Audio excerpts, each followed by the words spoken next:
Lá, hoje a gente vai fazer uma análise focada num escritor brasileiro, o Telbin Alves. Vamos usar uns trechos de um material chamado Telbin Alves, Vida, Obra e Reflexões. A nossa ideia aqui é tentar sacar como a história de vida desse autor se mistura com o que ele escreve, sabe? Como isso vira, combustível para criar. E mais, como ele consegue navegar por assuntos tão diferentes e, vamos combinar, bem profundos. Porque, olha, a lista de temas é intrigante mesmo. O material que a gente tem diz que ele vai de espiritualidade, falando de umbanda, raízes afro-brasileiras, até discussões sobre inteligência artificial. E aí, no meio disso tudo, ainda fala de desigualdade social, saúde mental, autismo, os perrengues do dia a dia. É muita coisa, né? E umas combinações que, assim, chamam a atenção. Ok? Então, vamos mergulhar nisso aí. Para começar, o material aponta que o Telbin Alves vem de uma realidade simples. E é interessante que isso não é colocado como um peso, mas talvez como, sei lá, a base para construir o que chamam de um caminho sólido no universo literário. A persistência dele e um claro amor às palavras parecem ser bem importantes nisso. Fica a sensação de que a jornada pessoal dele é o ponto de partida, né? O essencial da voz dele. Sim, total. E o que me parece central aí é como essa origem não é só um cenário, ela é parte ativa da obra. O material usa essa expressão, transformou sua própria história de vida em inspiração. Isso sugere mais do que só usar a biografia, assim, como fundo. Parece um processo mesmo de pegar a experiência crua, as dificuldades, as vitórias, a visão de mundo moldada por essa realidade simples e transformar em motor para ficção, para reflexão. Essa ideia de pegar o pessoal e fazer ressoar no coletivo é muito forte na literatura, né? Conecta com temas universais, tipo resiliência, superação, essa busca por um lugar. A vivência dele pela escrita ganha essa força de tocar todo mundo. Faz sentido pensar assim. E essa transformação da experiência parece que se revela justamente nessa variedade de temas que ele puxa, né? O material dá exemplos concretos, livros que falam de Umbanda, que é uma religião afro-brasileira super presente aqui, né? Isso já mostra uma conexão com raízes bem específicas. Mas logo depois, a gente vê saltos para coisas como inteligência artificial, o espectro autista e também romances que são classificados como dramáticos, reflexivos. E aí, atravessando tudo isso, temas que sempre voltam: desigualdade social, saúde mental, a luta diária das pessoas comuns. É aqui que a coisa fica talvez mais complexa e mais interessante também, né? Essa amplitude toda. Não é todo dia que a gente vê um autor passeando aparentemente com a mesma, sei lá, facilidade entre espiritualidade ancestral e debate sobre tecnologia, ou entre dramas bem íntimos e a complexidade enorme do autismo e ainda mantendo um olhar crítico para a sociedade. O material até diz que ele consegue misturar nos textos sensibilidade, crítica social e, olha que curioso, esperança. Como é que esses elementos tão diferentes funcionam juntos? Se a gente tenta conectar os pontos, talvez essa diversidade não seja só uma lista de interesses, sabe? Talvez seja um espelho bem fiel da complexidade que a gente vive hoje. O mundo atual é isso aí, né? Avanço tecnológico rolando junto com busca espiritual profunda, mais consciência sobre saúde mental, mas a desigualdade firme e forte ali do lado. A obra do Alves, quando abraça tudo isso, parece que reflete essas tensões, as várias caras da experiência humana de agora. Não é fugir da realidade, é mergulhar nela. E dá pra gente pensar um pouco, com base no que temos, como esses temas conversam na obra dele, mesmo sem ter os detalhes todos nos trechos, né? Por exemplo, falar de espiritualidade como a Umbanda que foi mencionada, pode trazer não só um olhar cultural, mas talvez visões de acolhimento, de resiliência, que se ligam com as discussões de saúde mental. Da mesma forma, pensar sobre inteligência artificial, bom, isso bate direto em questão de futuro do trabalho e de como a gente interage, né? E isso se conecta, claro, com preocupação sobre desigualdade. A fonte diz que ele tem profundidade e sensibilidade. Isso sugere que ele não trata os temas isoladamente, superficialmente. Ele busca justamente as conexões, onde essas realidades se encontram, se afetam.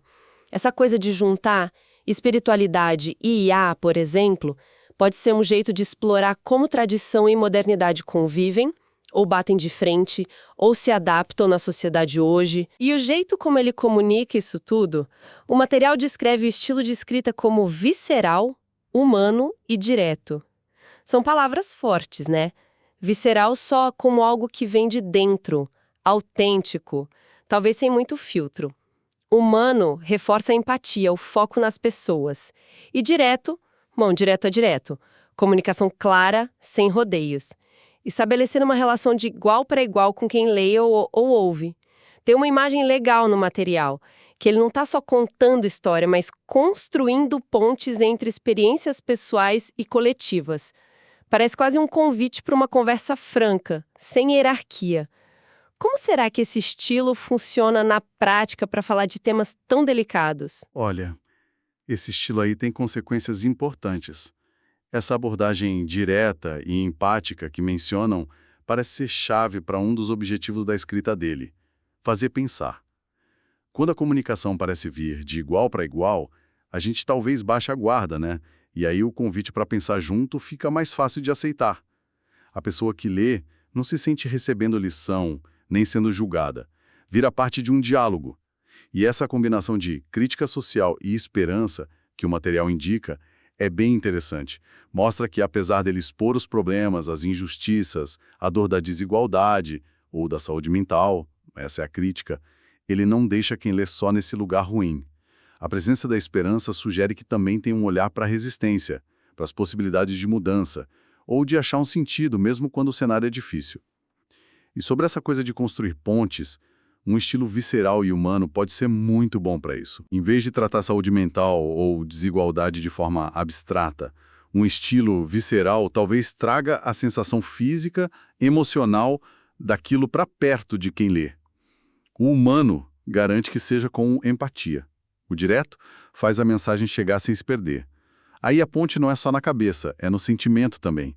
Isso até levanta uma questão importante, né? Sobre o papel da literatura da comunicação hoje em dia. Como usar a palavra para gerar não só entendimento, mas conexão emocional, empatia de verdade. A descrição do trabalho do Alves sugere que ele tenta fazer justamente isso, usar uma linguagem acessível, humana, para tornar temas complexos, às vezes dolorosos, algo com que a gente possa se relacionar e pensar junto. E essa ideia de construir pontes, de dialogar, não fica só nos livros, pelo visto. O material também fala da presença do Telvin Alves em podcasts. Nesses espaços, ele parece que continua essa conversa, né? Compartilhando bastidores da escrita, mas também se arriscando a pensar alto sobre fé, tecnologia, comportamento e o futuro. O objetivo, segundo o que a gente leu, é dialogar com o público, provocar questionamentos e semear novas ideias. E as palavras que voltam para descrever isso são autenticidade e empatia, as mesmas que usaram para a escrita dele. Parece uma extensão bem natural do trabalho, usando outra mídia para buscar a mesma conexão. Exato, faz todo o sentido como uma extensão. O formato de podcast permite talvez uma interação ainda mais direta, um tom de conversa que casa direitinho com esse estilo de escrito como direto e de igual para igual. É um jeito de manter o papo rolando, de continuar tecendo essas pontes com o público, né? Abordando os mesmos temas complexos com a mesma busca por autenticidade, por empatia. Se a gente fosse resumir o retrato do Telvin Alves que sai desse material, o que a gente tem? Um escritor cuja própria jornada de vida é a faísca para criar, que usa um estilo de escrito como intenso, próximo, claro, visceral, humano, direto, para explorar uma variedade grande e super atual de temas, desde espiritualidade afro-brasileira até inteligência artificial, da desigualdade social, as complexidades da saúde mental e do autismo. O coração do trabalho dele parece ser essa capacidade de conectar o individual ao coletivo, misturando um olhar crítico sobre a realidade com uma pitada de esperança. E ele faz isso de forma consistente, seja no papel ou no áudio de um podcast. Então, qual é a imagem geral que fica dessa análise? Olhando para esse perfil do Telvin Alves, com base no material que a gente viu, o que salta aos olhos é a figura de uma voz literária que parece fazer uma alquimia especial. Ele transforma a experiência vivida, incluindo as dificuldades da origem, a força da persistência, em reflexões que são, ao mesmo tempo, acessíveis e muito relevantes para o nosso tempo. A força dele parece estar nessa combinação, a autenticidade que vem da vida real, junto com uma linguagem que busca conectar direto, sem barreiras, que consegue aproximar quem lê de assuntos que poderiam parecer distantes ou muito áridos ou complexos demais. A variedade de temas, olhando assim, não parece mais aleatória, mas um reflexo da própria vida cheia de facetas que ele se propõe a investigar e compartilhar, com sensibilidade e franqueza. Exatamente. E para fechar com algo para a gente ficar pensando depois da nossa conversa, inspirado justamente nisso tudo, o material destaca muito essa construção de pontes entre experiências pessoais e coletivas e a abordagem de temas profundos e muitas vezes sensíveis. Isso convida a gente a refletir sobre a corda bamba onde caminha um escritor com essa proposta, né? Pensando nessa ponte e no uso de um estilo visceral para falar de temas como saúde mental, desigualdade, vivências espirituais específicas, como o material nos faz pensar sobre aquele equilíbrio delicado entre a vulnerabilidade que é preciso ter para essa abordagem e a responsabilidade ética, estética que está envolvida. Ou seja, como é que se representa a dor, a dificuldade, a complexidade dessas experiências humanas de um jeito autêntico, que impacte, que construa a tal ponte, mas sem cair na exploração ou na simplificação exagerada. E ainda assim, como sugere a fonte, manter um fiozinho de esperança. É uma tensão que está ali no fazer artístico que busca esse diálogo tão franco com a realidade vivida. Uma boa questão para a gente levar, né?